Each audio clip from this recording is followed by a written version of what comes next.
Bonjour, je suis aujourd'hui avec Maître Sabine Haddad qui nous parle du droit de la famille.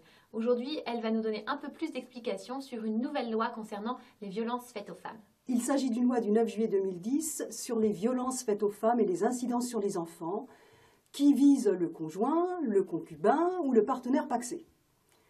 Cette loi a été intégrée dans notre Code civil et elle prévoit 3 grandes innovations. La première innovation majeure, c'est l'ordonnance de protection.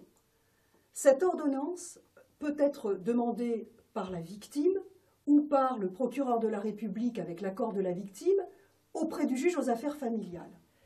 Le juge aux affaires familiales va prendre des mesures d'urgence, il va convoquer les parties et va pouvoir prendre ces mesures pendant une durée de 4 mois, éventuellement renouvelable s'il y a une procédure de divorce, et il va analyser au sein d'un débat, voir les pièces, et à partir du moment où il y a une vraisemblance des faits de violence, il va pouvoir autoriser bien évidemment le conjoint à partir, interdire à l'auteur de violence de le contacter, il va pouvoir statuer sur la contribution aux charges du mariage, sur la résidence des enfants, l'autorité parentale des enfants, éventuellement la pension alimentaire des enfants. Et il faut savoir que cette mesure de protection, elle ne vise pas que le conjoint qui subit des violences, elle peut aussi concerner la victime d'un mariage forcé. Et ça, c'est la grande innovation de la loi. Ces mesures, elles ne sont jamais figées dans le temps, c'est-à-dire que le juge pourra tout à fait les supprimer, les modifier en fonction de la situation. Ce qui est très important dans cette nouvelle mesure, c'est que le juge va vous donner la possibilité de ne pas communiquer votre nouvelle adresse à votre conjoint et de faire élection de domicile au cabinet de votre avocat dans le cadre de la procédure de divorce. Ça, c'est une innovation. La loi a prévu une sanction à la violation de l'ordonnance de protection. On ne peut pas prendre ça à la légère parce qu'à partir du moment où vous ne respectez pas, vous encourez 2 ans d'emprisonnement et 15 000 € d'amende.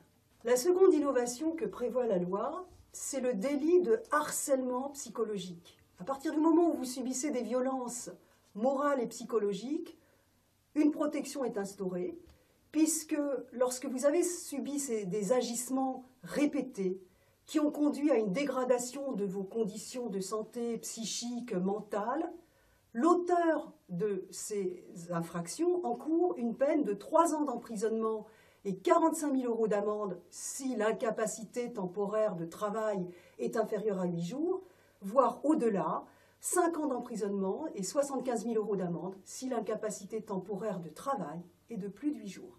La troisième innovation, je dirais que c'est une innovation administrative, parce qu'une personne qui est en situation irrégulière, ou une personne qui est mariée à un conjoint de Français ou qui est rentrée en France au bénéfice du regroupement familial et qui voudra renouveler son titre de séjour, pourra obtenir le renouvellement de son titre suite justement à l'ordonnance de protection qui lui aura été accordée.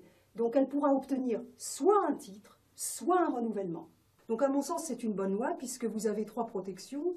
Une protection civile avec l'ordonnance de protection, une protection pénale qui vous protège de l'auteur des violences, bien évidemment, et ça peut être un ancien concubin ou un ancien partenaire pacsé, pas seulement le conjoint, et puis une protection administrative pour celui qui souhaite obtenir un titre de séjour ou qui souhaite obtenir un renouvellement de son titre de séjour.